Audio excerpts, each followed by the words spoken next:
Hello, my name is Professor Charles Mwewa, author of Zambia Struggles of My People. Now, in my last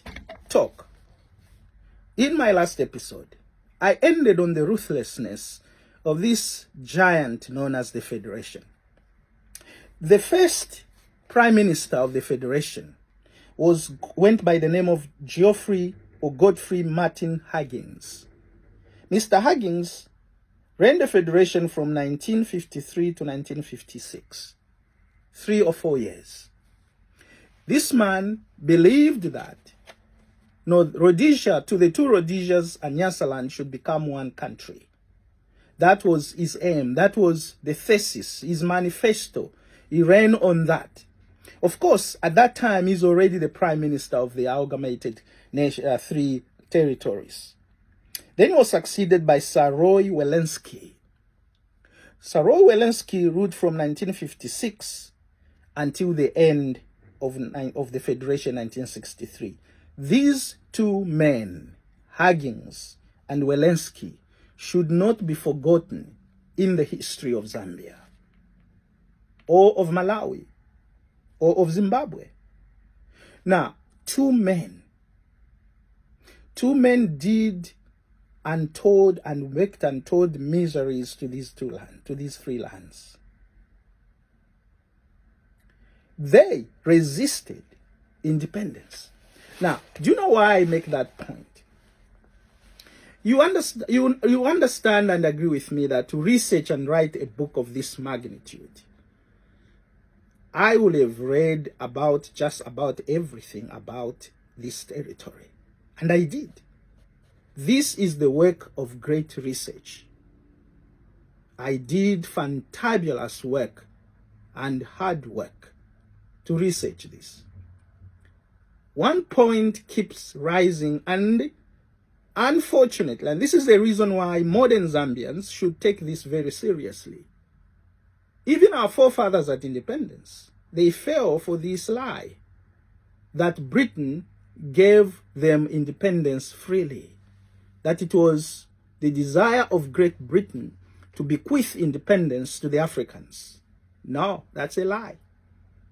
But that's what I kept seeing and reading as I researched, especially, and unfortunately, literature that was written by our own black people. They simply Googled and pasted. There was no copy and pasting in those years. I just use it as an analogy. But that's what they did. They were copying the history as written for the Africans by the Europeans and turning it into their own history. Commandist height, isn't it? That the vanquisher always writes the history for the vanquished. And then sadly, the vanquished accept it and start running on it. This book, Zambia Struggles of My People, has changed the history of Zambia.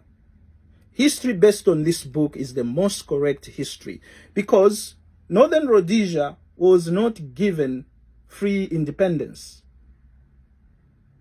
Welensky, who had already built, and I told you about Huggins, whose philosophy and manifesto laid on the unity of these three lands. He never changed. Welensky built on that one even strongly. They did not want to give independence to Zambia. This semi-independent state also wanted to break away from English rule. Now, that is the most important point that has always been neglected. The Federation, having felt the power of the economic potential of these three lands, started also agitating to cut itself from the rule of Britain so that it can become totally independent, so it could do exactly what it wants to do. Do you know what is very interesting? Is that when I was researching for this book, I stumbled upon various parliamentary debates in the House of Lords, in the House of Commons mostly, in England.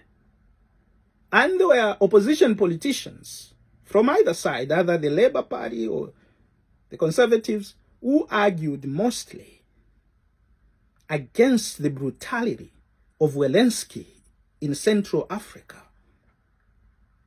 But the ruling parties in England at that time would support that. That's why they gave them even partial independence. Now, the Federation, it adopted or tried to adopt the image of its own. It did not want to become Britain. Unlike most British dominions, the Federation was neither a colony nor a dominion. It changed itself. Remember, it's now the white people of England who want to take control of the land. So they can't be called a colony of Britain. It was not a dominion like Canada was. So this was a totally different animal. The machineers of this dominion, or semi-dominion and semi-colony, were ruthless men who knew what they were doing in Central Africa. Their aim was to make it the Commonwealth of Nations, eventually to turn it into like Canada was turned into a dominion. They tried. Now, when it was created on August 1st, 1953, they did not have any end in mind. It was supposed to last forever. They were supposed to establish themselves as a nation in Africa. So you can see how they started putting draconian laws and ways of living, pitting themselves against the blacks as their slaves in this hacienda known as the Federation. And the majority of those white settlers did not want to concede. Life was good for them and extremely bad for our people. They grabbed the white settlers, they grabbed property, they made income franchises, they monopolized trade, took control of mineral wealth, and they simply ruled. They had declared it, almost succeeded to declare it to make a unilateral declaration, and in so doing, they wanted it to be on its own so that Britain cannot even come and question it about its human right. In the end, they will have made it into a sovereign state so that they could have a willpower of a sovereign state to do whatever they wanted, to treat the black people the way they wanted.